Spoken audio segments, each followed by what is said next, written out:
What if the biggest political mistake we make is believing that history begins when we finally notice it? We see an election shock the country. A political movement suddenly explodes. A candidate nobody took seriously becomes president. A nation turns inward. Trade wars begin. Alliances become strained. And everybody asks the same question: how did this happen? But maybe that's the wrong question. Maybe the real question is, how long was this happening before we noticed? Condoleezza Rice recently put it in a way I haven't been able to forget. She said, So I'm very often asked, is what we're seeing a revolution or an evolution? Right? And I say that a revolution is what happens when you don't see an evolution coming.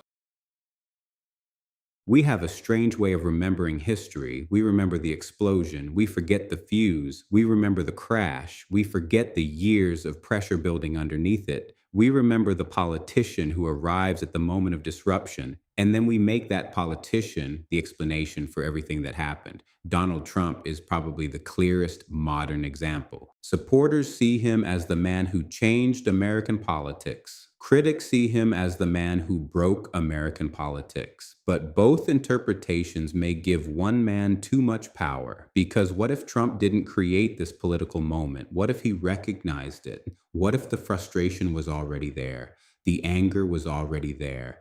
The distrust was already there. The economic anxiety was already there. The questions about globalization were already there. The questions about America's role in the world were already there. And then someone came along who knew how to speak to all of it. That's different from causing it. And that distinction matters. Because if one man caused the moment, then removing the man should end the moment. Change presidents, change administrations, hold another election. And eventually, everything goes back to normal.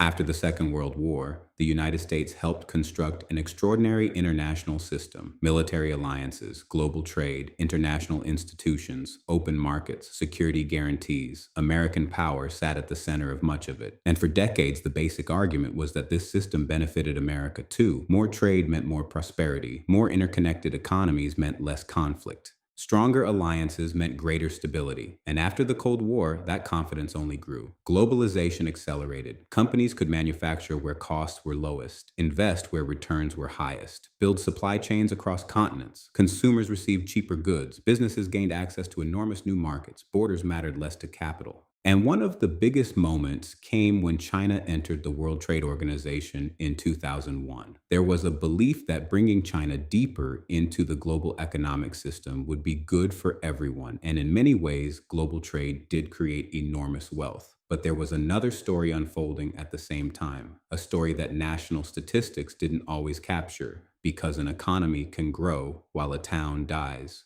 Imagine a factory closes in a small American city. It's easy to describe that as one economic event. 300 jobs disappear. But that's not really what happens. Those workers stop eating lunch at the restaurant across the street. They stop buying new cars from the dealership down the road. Families move away. Property values decline. Local businesses struggle. The tax base weakens. Schools lose resources. A community built around work begins losing its economic center. Now multiply that across decades, across industries, across regions, and then tell those communities that the national economy is doing well. That's where a disconnect begins. Because one America may be experiencing globalization as opportunity. Another America may be experiencing it as loss. One sees global markets. Another sees an empty factory. One sees efficiency. Another sees a vanished livelihood. And eventually, somebody asks a dangerous but understandable question: who was this system actually built for? That's where political movements begin to find oxygen, not because everybody suddenly agrees on the answer, but because more people start asking the question. And this brings us to another powerful part of Condoleezza Rice's argument. She says, Some of the people who suffered most are people who were left behind in globalization. And they found their voice in populism. And populism, nativism, isolation, and protectionism tend to ride together. I've called them the four horses of the apocalypse, and that's what we're seeing. And you're not just seeing it in the United States.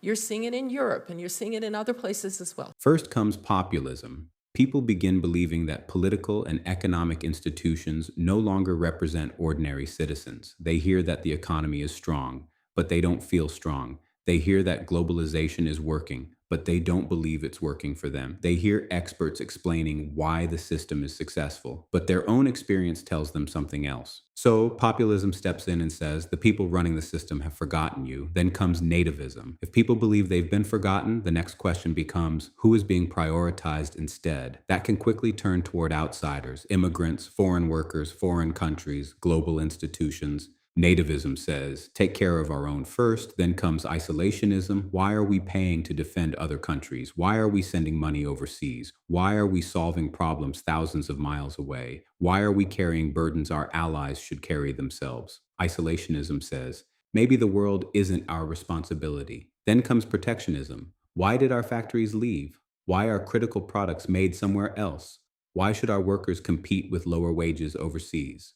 Why should foreign countries have access to our markets if we believe they don't play by the same rules? Protectionism says protect what belongs to us, four different political ideas, but underneath them may be one shared feeling. This is why focusing entirely on Donald Trump can actually prevent us from understanding Donald Trump. Because if Trump is the cause, then Trump is the whole story. But if Trump is an expression of something larger, then the story begins much earlier, long before 2016. Before the escalator, before the rallies, before America First became the dominant slogan of a presidential campaign. Questions about trade had already been growing. Questions about immigration had already been growing. Questions about foreign wars had already been growing. Questions about political elites had already been growing. Questions about whether America's allies were paying enough for their own defense had already been growing. Trump did not invent every one of those arguments. He bundled them together. He gave them language. He gave them a personality. And he gave millions of voters a political vehicle. That's why removing one politician doesn't necessarily remove the forces that produced him, because politicians can disappear, conditions remain, and if those conditions aren't addressed, another politician can come along, maybe from the right, maybe from the left, maybe under completely different language, but the space remains open. That's the real danger in misunderstanding populism. You can defeat a populist candidate without defeating the conditions that made populism attractive. And this isn't only happening in the United States. Versions of the same political pressures have appeared across other democracies. Different countries have different histories, different immigration patterns, different economies, different political systems. So we shouldn't pretend every movement is identical. But the questions often sound familiar. Who controls the border? Who benefits from globalization? How much national sovereignty should be surrendered to international institutions? How much should wealthy nations spend on defense? How much economic dependence on foreign countries is too much? What happens when industries disappear? What happens when people no longer trust the institutions explaining these changes to them? That is why this moment cannot be understood as simply one country's temporary political fever. Something deeper is shifting. The post-Cold War confidence in endless globalization has weakened. Economic security and national security are becoming harder to separate. Trade is no longer discussed only as economics. Technology is no longer discussed only as innovation. Supply chains are no longer discussed only as efficiency. Everything is becoming strategic, and China sits at the center of that transformation. The United States has faced powerful adversaries before, but China presents a different kind of challenge. The Soviet Union was a military rival, but it was not deeply integrated into the American economy. China is. It can be a trading partner and a strategic competitor at the same time, a manufacturer and a technological rival, a major market and a national security concern. And that changes everything. Suddenly, the location of a factory matters. The source of a computer chip matters. The origin of critical minerals matters. The ownership of technology matters.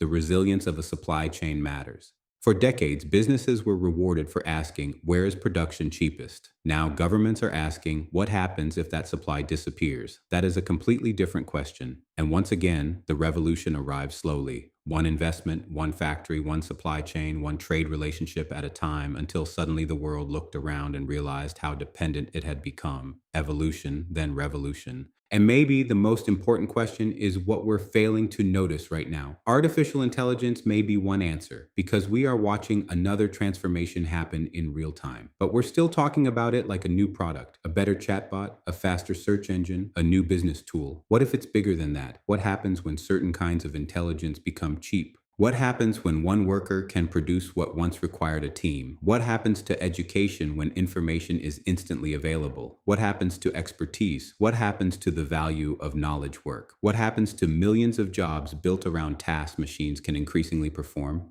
We don't know. And that's exactly the point. The evolution is happening now. The revolution comes later. Condoleezza Rice said, "A revolution is what happens when you don't see an evolution coming." Maybe that's the lesson. We spend too much time staring at the people standing at the center of history: presidents, prime ministers, billionaires, activists, political movements. But history usually starts somewhere quieter, in a factory that closes, a technology that changes, a trade deal nobody pays attention to, a resentment nobody takes seriously, a question institutions fail to answer. And then, years later, somebody arrives and gives all of it a name. And everybody says the world suddenly changed, but it didn't suddenly change. We just finally noticed. So maybe the most important political question of our time isn't who wins the next election. Maybe it's this: what is evolving right now that we still don't see? Because one day we're going to look back at this moment, and whatever comes next will probably feel like a revolution, even though it was happening right in front of us the entire time.